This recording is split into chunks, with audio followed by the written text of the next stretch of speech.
कहानी का नाम। भूतिया वन एक छोटे से गांव के पास एक रहस्यमय जंगल था।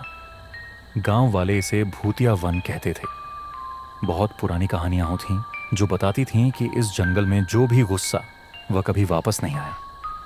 कभी कभी लोग कहते थे कि यहाँ कुछ अजीब घटनाएं घटती थीं, जैसे इस जंगल में एक अदृश्य शक्ति बसी हो। इसीलिए गांव वाले इस जंगल से दूर रहते थे और नए लोग आते तो उन्हें चेतावनी देते थे। इस जंगल में रात बिताने की किसी की भी हिम्मत नहीं होती थी, लेकिन यह था एक ऐसा रहस्य जिसे एक साहसी युवा ने छेड़ा। राहुल एक युवक गांव में नया आया था। वह बहुत साहसी था, उसे डर नाम की चीज नहीं थी। एक दिन वह गांव में बैठकर सुनता है कि कैसे एक अजीब जंगल डर का कारण बन गया है। यह सुनकर उसे एक अजीब आकर्षण महसूस हुआ। वह तय करता है कि वह इस जंगल में जाएगा और देखेगा कि आखिरकार क्या हो रहा है। उसके दोस्तों ने उसे चेतावनी दी, राहुल तुम जानते नहीं ये जंगल कितना खतरनाक है। कई लोग यहाँ आए हैं और वापस नहीं लौटे। लेकिन राहुल ने निडर होकर कहा, ये सिर्फ बातें हैं, कुछ भी नहीं, मैं जा रहा हूँ। ऐसे में एक दिन सुबह राहुल अकेले उस जंगल की ओर बढ़ चला। राहुल जंगल के पास पहुंचा। जंगल इतना घना था कि सूरज की रोशनी भी अंदर नहीं पहुंच पा रही। हवा ठंडी और भारी थी। राहुल जंगल में घुस गया। कुछ दूर जाने के बाद उसने महसूस किया कि न तो पक्षियों की आवाज थी और न ही किसी जानवर का शोर, बस हवा की सर्द रूहानी सूरत थी। उसने सोचा, क्या अजीब जंगल है, इतना शांत। थोड़ा और चलने के बाद राहुल का पांव किसी चीज में फंस गया।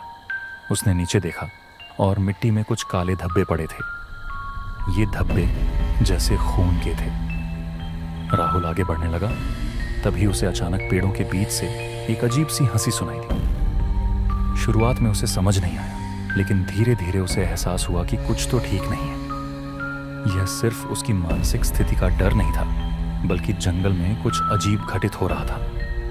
वह थोड़ा डरने लगा, लेकिन फिर भी उसने आगे बढ़ने का निर्णय लिया। राहुल और आगे बढ़ा।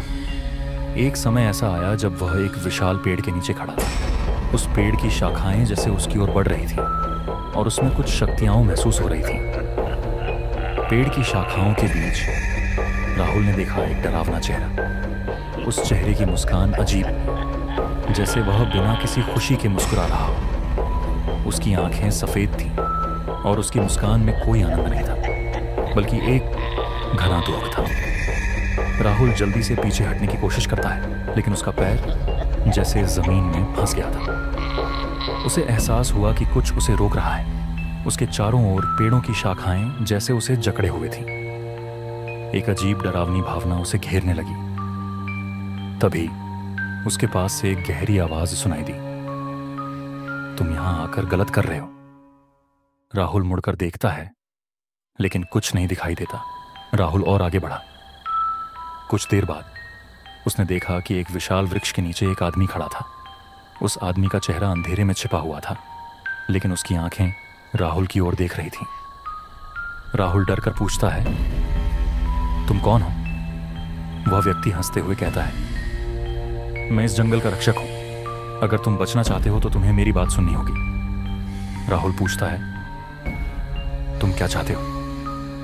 वह व्यक्ति कहता है, यह जंगल मृत आत्माओं का स्थान है। वे यहां बंधी रहती हैं। अगर तुम उन्हें मुक्त करना चाहते हो तो तुम्हें आत्मत्याग करना होगा।